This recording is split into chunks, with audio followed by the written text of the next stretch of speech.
అప్పట్లో ఒకడు ఉండేవాడు 30th రిలీజ్ అయిందండి. అండ్ చాలా మంచి రెస్పాన్స్ క్రిటిక్స్ దగ్గర నుంచి, ఆడియన్స్ దగ్గర నుంచి. అండ్ మేమందరం చాలా హ్యాపీగా ఉన్నాం. అండ్ ఇంత మంచి రెస్పాన్స్ వస్తుంది అని కథను నమ్మాం. అండ్ ఒక మంచి సినిమా అవుతుందని ఖచ్చితంగా నమ్మాం. కానీ ఇంత యునానిమస్గా రెస్పాన్స్ ఉంటుందని వీ హ్యాడ్ కాన్ఫిడెన్స్, బట్ మరీ ఎంత యునానిమస్గా ఉంటుంది అనుకోలేదు. సో థ్యాంక్స్ ఈ సినిమా చూసిన ప్రతి ఒక్కరికి. అండ్ వితౌట్ యువర్ సపోర్ట్ నాకు తెలిసి ఈ సినిమా ఇంత సక్సెస్ అయ్యేది కాదు. సో ప్రతి ఒక్కరికి నాకు థ్యాంక్ యూ సో మచ్. ఈ సినిమాలో నేను ఇమ్తియాజ్ అలీ అనే క్యారెక్టర్ చేశాను, నూరుద్దీన్ మొహమ్మద్ ఇమ్తియాజ్ అలీ. సో నేను ఇప్పటివరకు ఒక 2 సినిమాల్లో పోలీస్ క్యారెక్టర్లు చేశాను, రౌడీ ఫెల్లో అవసరాలు. సో దానికంటే కొంచెం కొత్తగా ఉండాలి. అండ్ స్క్రిప్ట్ రాసినప్పటి నుంచే ఒక ముస్లిం క్యారెక్టర్ అనుకున్నాను. సో నాకు కొత్త డైమెన్షన్ ప్లే చేయడానికి అవకాశం వచ్చింది. అండ్ నాకు ఆ కల్చర్ గురించి తెలుసుకోవడానికి వచ్చింది. And it was a very powerful character. తను నమ్మింది ఒక సిద్ధాంతంగా ఫాలో అవుతాడు. సో దానివల్ల ఇంకోరు ఇబ్బంది పడుతున్నారు అనేది కూడా చూడటం. సో తన వల్ల ఇబ్బంది పడిన రైల్వే రాజు తన మీద ఎలా రివర్స్ అయ్యాడు అనే దాని గురించే మెయిన్ థింగ్ అండి. So it's been I need సాగర్కి థ్యాంక్స్ చెప్పాలి. ఇలాంటి ఒక లైఫ్లో గుర్తుండిపోయే క్యారెక్టర్ నాకు ఇచ్చినందుకు. సాగర్ ఫస్ట్ కాదండి, అయ్యారే అనే సినిమా తీసేది దీనికంటే ముందు. సో ఇది సాగర్ సెకండ్ ఫిలిం. కానీ ఆల్మోస్ట్ నాకు సోలో అయిపోయిన తర్వాత తనకు కథ చెప్పాడు అయ్యారే రిలీజ్ తర్వాత. ఆ కథ నచ్చలేదు నాకు. దాని తర్వాత విష్ణుతో ఆల్మోస్ట్ ఒక 2 years ట్రావెల్ చేసి స్క్రిప్ట్ రాయడం జరిగింది. అండ్ తను చూడడానికి చిన్నగా ఉంటాడు కానీ మనిషి చాలా నాలెడ్జ్ ఉంది. అండ్ ఈ సినిమా చూస్తే అర్థమవుతుంది ప్రతి ఎలిమెంట్ని తను ఎంత డీటెయిల్గా తీసుకొచ్చాడు. అండ్ తను స్ట్రెంగ్త్ రైటింగ్. సో అందరూ ఒక అద్భుతమైన స్క్రీన్ ప్లే అంటున్నారు. సో చాలా హ్యాపీగా ఉంది. అండ్ సాగర్ డైరెక్షన్ గురించి కూడా చాలా మంచి అప్లోజ్ వస్తుంది. So very happy. మేము నమ్మిన ఒక అతను ఇంత మంచి పేరు రావడం, ఈ సినిమాకి మాకు హెల్ప్ అవ్వడం. అండ్ సో ఇలాంటి ప్రాజెక్ట్స్ ఇంకెన్నో చేయాలని సాగర్ మనస్ఫూర్తి కోరుకుంటాను. శ్రీ విష్ణు నాకు ఆల్మోస్ట్ ఒక 10 years నుంచి ఫ్రెండ్ అండి. అండ్ నా బాణం నుంచి ప్రతి సినిమాలో తన సపోర్ట్ నాకు చాలా ఉంది. సో కథ పరంగా కానీ తనతో చాలా డిస్కస్ చేస్తాను నేను. తను స్క్రిప్ట్ మీద జడ్జ్మెంట్ బాగుంటుంది. సో అలాగే ప్రతినిధి అనే స్క్రిప్ట్ కూడా ఇద్దరం చేసాం. సో అండ్ తనతో journey is always it's been a memorable journey 10 years. And ప్రతి సినిమా జర్నీలో తను ఉన్నాడు. అండ్ అప్పట్లో కూడా ఉండేవాడు ఈజ్ మోర్ స్పెషల్. సో ఖచ్చితంగా this journey will continue. And he's a terrific artist.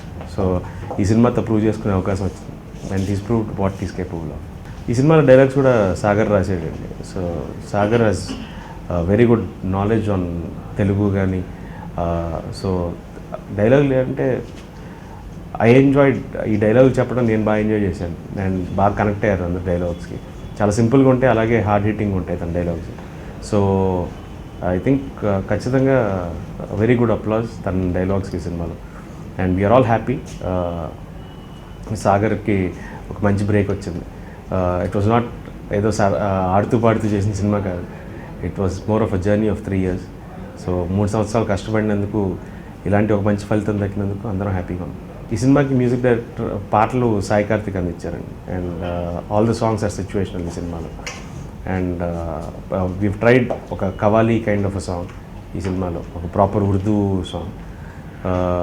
So different album Sai కార్తిక్కి ఇప్పటివరకు చేసిన ఆల్బమ్స్తో పోలిస్తే. అండ్ ఈ సినిమాకి background music Suresh Sivan. And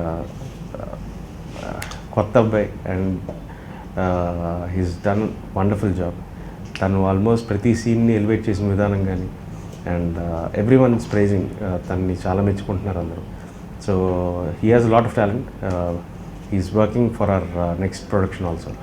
so a talent to watch out for.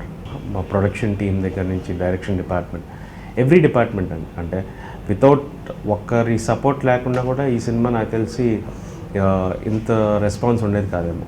Editing చంటి గారు కానీ, చంటి గారి అసిస్టెంట్స్ కానీ, and Naveen and team, cameramen, Sai Karthik's music, Suresh Sivan's background score కానీ, ఎవ్రీ డిపార్ట్మెంట్ అండి. కాస్ట్యూమ్స్ దగ్గర నుంచి. అండ్ మా అదర్ డైరెక్టర్స్ అజయ్ వర్మ అని తను హెల్ప్ చేసిన విధానం కానీ, లేకపోతే మా అనదర్ ప్రొడక్షన్ వేణు కానీ, so every one had there inputs for this film and without ఒకరి సపోర్ట్ లేకుండా కూడా ఐ డోంట్ థింక్ అప్పట్లో కూడా ఉండేవాడు విల్ రిమైన్ అప్పట్లో కూడా ఉండేవాడు. So I need to thank each and every one. ఈ సినిమాకి పనిచేసిన లైట్ మెన్ దగ్గర నుంచి ప్రొడక్షన్ టీం వరకు వితౌట్ ఒకరి సపోర్ట్ లేకుండా ఈ సినిమా ఇలా ఉండేది కాదేమో. So thank you so much. మీ సపోర్ట్ లేకుండా అప్పట్లో కూడా ఉండేవాడు will not be the same. Gautamiputra Satakarni 12th release అవుతుందండి అండ్ మీ అందరికంటే ముందు కొన్ని సీన్స్ చూసే అవకాశం దొరికింది నాకు అండ్ నేను I was very excited. It's gonna be మన తెలుగు హిస్టరీ గురించి కాదు, it will be historical film in Telugu సినిమా ఆల్సో. కొన్ని సీన్స్ కానీ క్రిష్ గారు తీసిన విధానం కానీ అండ్ ఎవ్రీ డిపార్ట్మెంట్ ఆ సినిమా అంటే విత్ ఇన్ షార్ట్ స్పాన్లో అంత కంటెంట్ని ప్రజెంట్ చేయడం అనేది చిన్న విషయం కాదు, that to war based film. And I think it's a great thing and Krish గారికి ఆల్ ది బెస్ట్ కంటే కంగ్రాట్స్ చెప్పడం correct. So congrats to the whole team of Gautamiputra Satakarni. ఎప్పటి నుంచి అనుకుంటున్నామండి బాలయ్య గారితో ఒక సినిమా చేయాలని. Let's see. We been looking for right script. ఒక మంచి కథ దొరికితే చేస్తాం. కథలో రాజకుమారి షూటింగ్లో ఉందండి. ఇట్స్ ఆల్మోస్ట్ ఉంది లాస్ట్ స్టేజ్. మార్చ్లో కానీ ఏప్రిల్ ఫస్ట్ వీక్లో కానీ రిలీజ్ చేయడానికి ప్లాన్ చేస్తాం. అండ్ ప్రొడక్షన్ సైడ్ నీది నాది ఒకే కథ శ్రీ విష్ణుతో ఆల్మోస్ట్ షూటింగ్ అయిపోయిందండి. పోస్ట్ ప్రొడక్షన్ జరుగుతుంది. ఒక సాంగ్ బ్యాలెన్స్ ఉంది. ఫెబ్లో రిలీజ్ చేయడానికి ప్లాన్ చేస్తున్నాం. అండ్ ఇంకా ఫ్యూ ప్రాజెక్ట్స్ నా సైడ్ కొన్ని ప్రాజెక్ట్స్ కూడా అనౌన్స్ చేస్తాను and few projects from the production side.